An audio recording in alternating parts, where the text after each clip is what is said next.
Hello everyone, स्वागत है आप सभी का आपके अपने YouTube channel the future coaching में। मैं स्वाति स्वागत करती हूँ आप सभी का पीवाईक्यू क्लास में। हिंदी की पीवाईक्यू क्लासेस हैं जो कि मैं ही ले रही हूँ, ठीक है। तो दूसरी बात यह है कि भाई आपका जो यूपी कांस्टेबल का एग्ज़ाम है वो अब जस्ट होने ही वाला है। तो अब तो केवल आपको क्या करना है, पीवाईक्यू या फिर आपको अपना रिविज़न करना है। ये आपका रिविज़न टाइम है, ठीक है। अब तो जितना ज़्यादा आप रिविज़न करेंगे हर एक सब्जेक्ट का, वही आपके लिए सुटेबल होगा। आप सोचिए कि अब पूरा सिलेबस आप उठाओगे पीछे से, तो उसमें अब आपको नहीं होने वाला। अब जितने भी पीवाईक्यूज हम करवा चुके हैं सभी सब्जेक्ट के, अब वो आप एक बार फटाफट सारे आप एक बार देख लीजिएगा, ताकि आपकी जो तैयारी है वो आपको पता चल जाए कि किस लेवल पे। ठीक है, चलिए स्टार्ट करते हैं आज की पीवाईक्यू क्लास को। सबसे पहला क्वेश्चन है कि अंक शब्द के अनेकार्थी शब्द समूह का चयन कीजिए। ठीक है, अंक शब्द के अनेकार्थी शब्द समूह का चयन आपको करना है।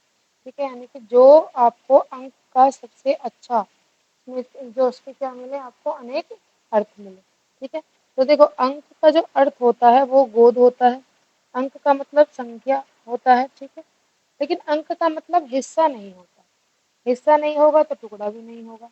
ठीक है, यहाँ पे अध्याय और ये अवस्था गलत है। ठीक है, अध्याय तो फिर भी ठीक है, लेकिन अवस्था गलत है। ठीक है, और तो इसके हिसाब से अंक के अनेकार्थी शब्दों में जो इसका शब्द समूह है वो हमारा कौन सा सही हो जाता है, गोद, संख्या और अध्याय।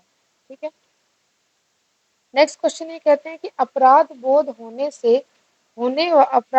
से होने वाली ग्लानि, ये एक वाक्यांश है। इसके लिए आपको एक शब्द बताना है कि अगर आप अपराध बोध फील कर रहे हैं तो उस होने वाली फीलिंग को या ग्लानि को क्या करेंगे। ठीक है, एक शब्द आपको उसके लिए लिखना है। आंसर एक बार आप देखेंगे, ठीक, तो क्या होगा उसका, आपने कोई क्राइम किया और आपको उसका पश्चाताप हो रहा है, तो उसे क्या कहते हैं हिंदी में, उसे कहते हैं आत्मग्लानि। पश्चाताप होता है उस किए गए अपराध को फिर क्या करना, उसको थोड़ा रिकवर करना। ठीक है भाई, आपने मान लिया वो बात, ठीक है आपने मान लिया, लेकिन उसके बाद जिसकी खातिर ये अपराध हुआ है उससे क्षमा मांगना। ठीक है, या जिसके साथ आपने इस तरह का जो कर्म है उसको परेशान किया है उसकी हेल्प करना, उससे क्षमा मांगना और उसकी हेल्प करना। ठीक है, ये होता है पश्चाताप। ठीक, चिर और चीर के अर्थ के सही विकल्प आपको बताना। ठीक है, देखो चीर का मतलब तो होता है वस्त्र। ठीक, अब दूसरे नंबर पर वस्त्र कितने जगह पे है, ये रहा और ये रहा। ठीक है, बाकी तो यहाँ पे चीर का मतलब वस्त्र है, तो ये तो आ ही नहीं रहा। ठीक, अब बाकी जो पहले वाला चिर है इसका मतलब होता है जैसे हम कहते हैं चिरकाल। ठीक है, चिरकाल से यानी कि पुराने समय से, तो इस चिर का मतलब होता है पुराना, तो पुराना वस्त्र। ठीक है, ये इसका क्या हो गया, सही आंसर हो गया। सम उपसर्ग से बना शब्द। ठीक, अब देखो इसमें सीधे सीधे आपका एक आंसर बहुत आराम से जाएगा कि जो आपको लगेगा वो है संभाव। ठीक है, और यही आपका गलत है। ठीक है, संभाव ही आपका गलत है। ठीक है, तो यहाँ पे उपसर्ग, जो सही उपसर्ग है वो संयोग में बन रहा है, जिसका मतलब लिखा जाता है जिसको सम प्लस योग। ठीक है, जिसको क्या लिखा जाता है, सम प्लस योग लिखा जाता है, तब आपका ये क्या बनता है, संयोग बनता है। तो इसका सही आंसर भी संभाव नहीं संयोग होगा। सुकर्म और स्वयं में तो अलग ही उपसर्ग प्रत्यय इस्तेमाल हो रहे हैं। नेक्स्ट हमारा क्वेश्चन कहता है रंगीला शब्द में किस प्रत्यय का प्रयोग हुआ है। प्रत्यय हो या उपसर्ग हो, उसमें मूल शब्द को आप निकाल लीजिए। तो रंगीला से हमने रंग निकाल लिया, क्या बचा, ईला बचा। और ईला भी यहाँ पे दो है, एक छोटी की मात्रा एक बड़ी की मात्रा। तो मात्रा देख लीजिए कौन सी है, वही वाला आपका होगा, यानी कि बड़ी की मात्रा है। तो हमारा क्या हो गया इसका प्रत्यय ईला। ठीक है, सूर्योदय में कौन सी संधि है, सूर्य प्लस उदय, है ना, सूर्य प्लस उदय, ए प्लस ओ। तो यहाँ पे कौन सी आ जाएगी हमारी, यहाँ पे आ जाती है गुण संधि। कौन सी संधि आ गई, गुण संधि। ये वृद्धि संधि प्रतीक हो गया, हमारी कौन सी आ गई यहाँ पे, गुण संधि आ जाती है। ठीक, बाकी संधि को हम पीवाई की क्लासेस में भी बता चुके हैं, उनके एग्जाम्पल उनके क्वेश्चन और क्लासेस में भी करवाया हुआ है। जिसको भी संधि में डाउट हो एक बार क्लासेस देख लेना फटाफट, ज्यादा देर की क्लास नहीं है संधि की। ठीक है, शुद्ध वाक्य का चयन कीजिए। ठीक, ये तो आप बता ही सकते हैं, उसका शिमला जाना है गलत है, उसने शिमला जाना है गलत है, उससे शिमला जाना है गलत है, उसे शिमला जाना है, ये आपका बिल्कुल सही आंसर है। सज्जन शब्द में समास है, सज्जन शब्द में कौन सा समास है? तत्पुरुष समास होगा नहीं, कारक का लोप इसमें नहीं हो रहा, ठीक है, कारक का तो इसमें इस्तेमाल ही नहीं है, तो लोप कहाँ से होगा, ठीक, तत्पुरुष समास इसमें होगा नहीं। द्वंद्व समास, इसमें किसी भी तरह के ऑपोजिट शब्दों का इस्तेमाल नहीं किया जा रहा, विलोम शब्दों का इस्तेमाल नहीं किया जा रहा, तो द्वंद्व समास भी नहीं होगा। द्विगु समास, द्विगु समास का क्या मतलब हो गया? द्विगु समास का मतलब होता है जहाँ पे नंबरिंग आपकी चलती है ना, तो वो आपका इसमें नहीं आ रहा है। बट अगर मैं बात करूं कर्मधारय की, तो कर्मधारय समास इसमें है, क्योंकि कर्मधारय समास का मतलब होता है कि भाई जो एक विशेष गुण के बारे में बात करना, तो सज्जनता एक मानवता का गुण है, उसी के बारे में बात की जा रही है। वाच्य के कितने भेद होते हैं? ठीक है, वाच्य के कितने भेद होते हैं, ये तो आपने पढ़ा ही होगा वाच्य, ठीक है, तो उसमें कितने भेद होंगे उसके? 3, ठीक, कौन कौन से हैं ये आप मुझे कमेंट बॉक्स में बताएंगे।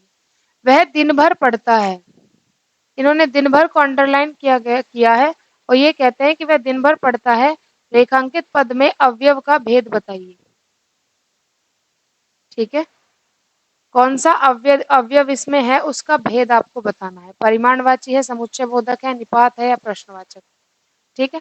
तो अब आप देखेंगे कि वह दिन भर पढ़ता है, ठीक, उसमें कौन सा आपका इसमें अवयव है, ठीक है, बताइए। दिन भर, तो दिन भर ना तो ये परिणाम है, ना ये समुच्चय है कि किसी चीज को जोड़ रहा है, ना ये प्रश्न तो इसमें है ही नहीं, तो बचा क्या? निपात, ठीक है, अवयव और निपात से क्वेश्चन आते हैं। एक बार इस टॉपिक को जिन्होंने अभी तक भी नहीं पढ़ा है, जिन्होंने पढ़ लिया है बहुत अच्छी बात है, वो समझ गए होंगे निपात क्यों है। जिन्होंने नहीं पढ़ा है एक बार वो क्लास जरूर देख, ठीक है। चलिए, यहाँ पे एक साइन आपको दिया गया है, ये कहते हैं कोष्टक में दिए गए विराम चिन्ह का नाम क्या है, ठीक है, इसका नाम क्या है, ठीक। ये जो इस तरह का जो चिन्ह है ये तब इस्तेमाल किया जाता है जैसे मैंने कह दिया हे राम, अब मैं इसको हे राम में ये वाला चिन्ह अपना लगा दूंगी, ठीक है, मैंने किसी को बुलाया, अरे सुनो, ठीक है, फिर मैंने यही लगा दिया, ठीक।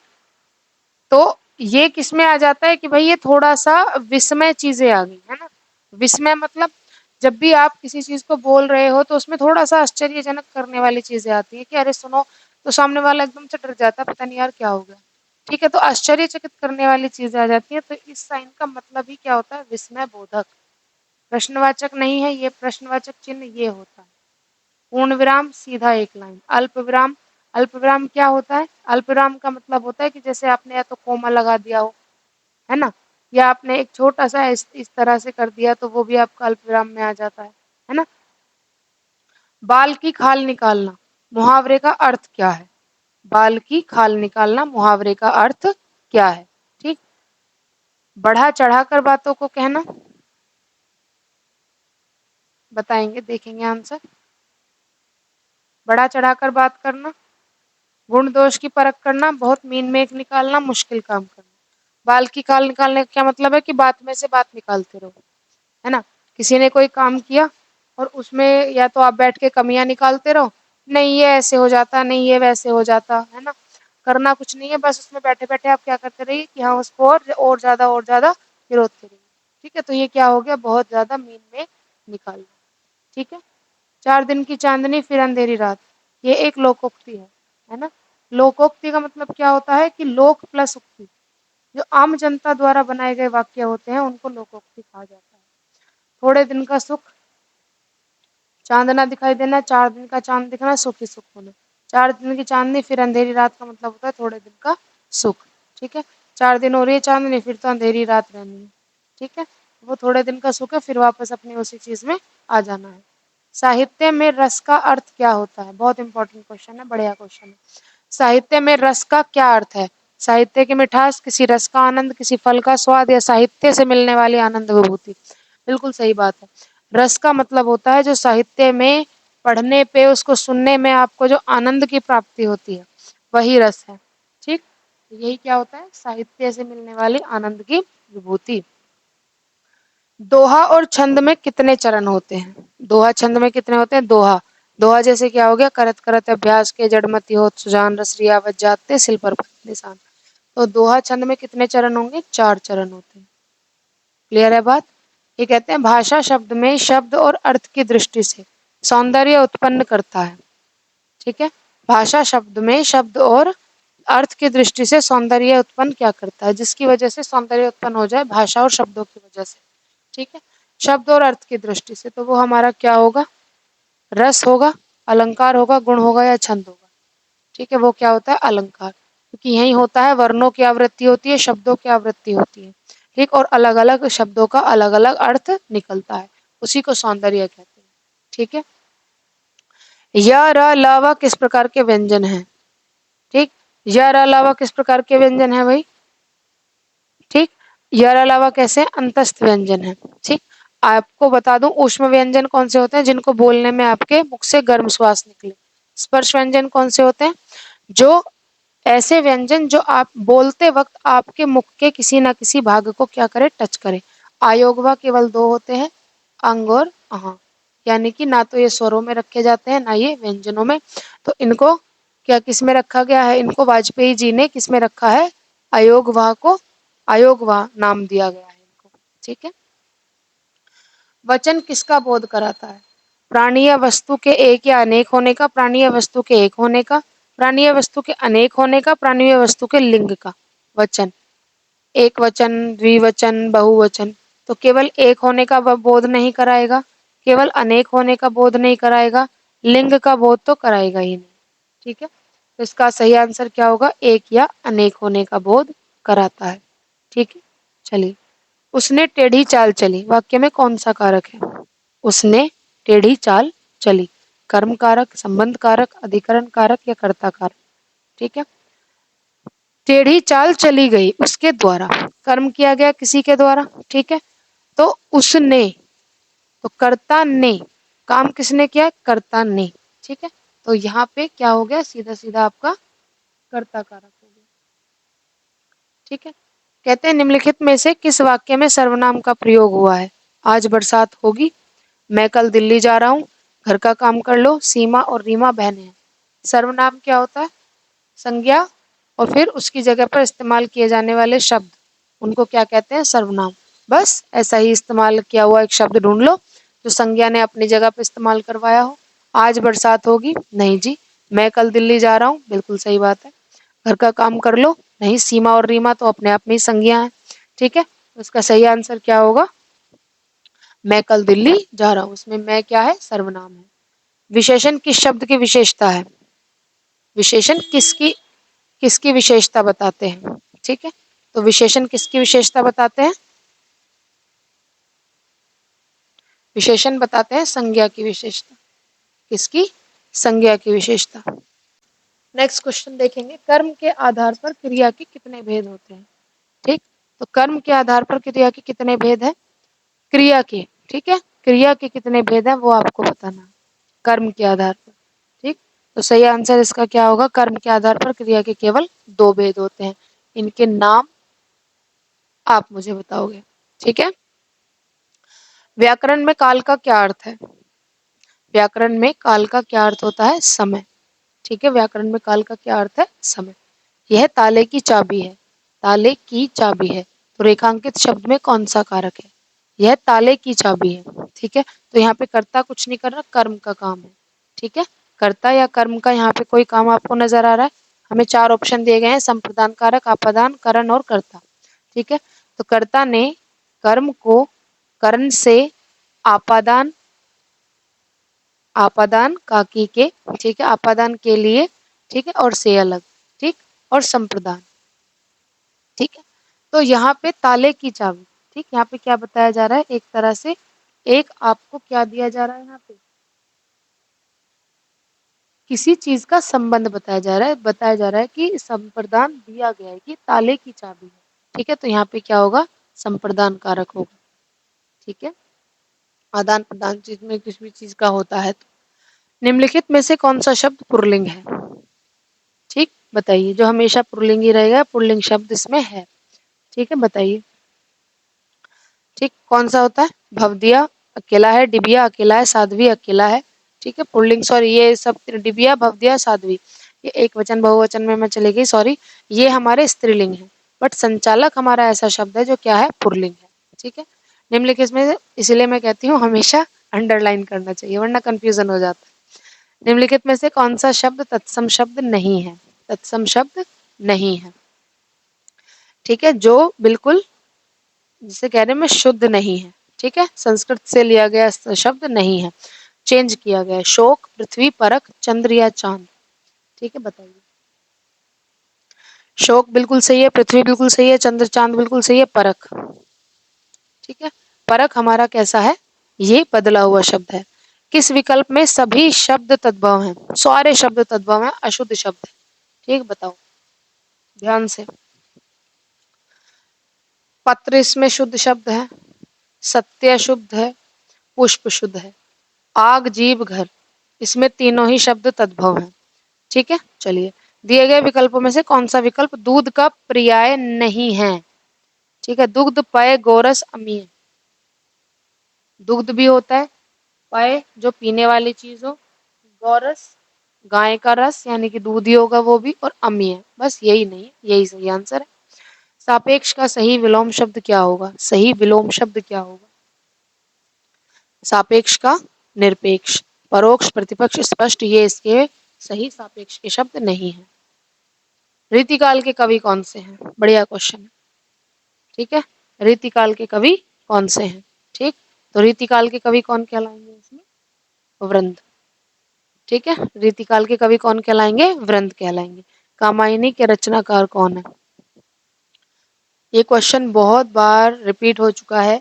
कामायनी के रचनाकार कौन है? अब तो ये पता ही चल गया होगा, जयशंकर प्रसाद। ठीक है, चलिए अब आ जाते हैं गद्यांश पे। कविता के मर्मज्ञ और रसिक स्वयं कवि से अधिक महान होते हैं। संगीत के पागल यानी कि सुनने वाले को स्वयं ही संगीतकार से अधिक संगीत का रसवादन करने लगते हैं। यहाँ पूज्य नहीं पुजारी ही श्रेष्ठ है। यहाँ सम्मान पाने वाले नहीं सम्मान देने वाला महान है। स्वयं पुष्प में कुछ भी नहीं है, पुष्प का सौंदर्य उसे देखने वाले की दृष्टि में होता है। दुनिया में कुछ भी नहीं है, जो कुछ है हमारी चाह में, हमारी दृष्टि में। ये अद्भुत भारतीय व्याख्या अजीब सी लग सकती है, पर हमारे पूर्वज सदा इसी पथ के पथिक रहे हैं। उत्तम गुरु में जाति भावना भी नहीं रहती। कितने ही मुसलमान पहलवानों के हिंदू चेले रहे हैं और हिंदू संगीतकारों के मुसलमान शिष्य रहे हैं। यहाँ परख गुण की, साधना की और प्रतिभा की होती है। भक्ति और श्रद्धा की कीमत है, ना कि जाति संप्रदाय आचार धर्म की। मुझे पढ़ाया लिखवाया था एक विद्वान मुस्लिम ने ही, और आज मैं जिस स्थान पर पहुंचा हूँ, सम्मान और प्रतिष्ठा मुझे मिली है, उन सबका श्रेय मेरे उन्हीं गुरु का है। ठीक है, चलिए पहला क्वेश्चन आ जाता है, कविता का मर्मज्ञ और रसिक कौन हो सकता है? जो कविता के मर्म को समझकर उसके रस में डूब जाता है, जो कविता सुनता है, जो कविता सुनकर दाद देता है, या जो रसपान करता है। बिल्कुल एकदम सटीक बात है, जो कविता के मर्म को समझकर उसके रस में डूब जाता है वही रसिक हो सकता है। ठीक है, सुनने वाले नहीं है, सुनने वाले बहुत हैं, सुन लिया ठीक है, लेकिन जो उसको फील करते हैं बैठ के कि क्या बात है, क्या बात है ना। और वो क्या बात है तब निकलता है जब उस कविता के एक एक शब्द का आप अर्थ पूरा डीपली समझते हैं। ठीक है, तो अपने आप ही मन से निकलता है क्या बात है। ठीक है, पुष्प का सौंदर्य किसमें है? तोड़ने वाले की दृष्टि में, देखने वाले की दृष्टि में, स्वयं पुष्प में, या पाने वाले की दृष्टि में? बिल्कुल, आपने अगर ध्यान से पढ़ा है तो आप बता दोगे, देखने वाले की दृष्टि में है। अच्छा गुरु अपने शिष्य में क्या देखता है? जाति धर्म देखता है, आचार विचार देखता है, रंग रूप देखता है, भक्ति या श्रद्धा देखता है? भक्ति या श्रद्धा देखता है। सीखने की लालसा है तो ठीक है, वरना तो उसके रंग रूप में कुछ नहीं रखा। व्यवहार कितना भी अच्छा हो, सीखने की लालसा नहीं है तो क्या करेंगे उसे सिखा के, है ना। अपने आप ही भाई वो तो परेशान करने लगेगा। ठीक, पथ शब्द का उचित समानार्थी क्या है?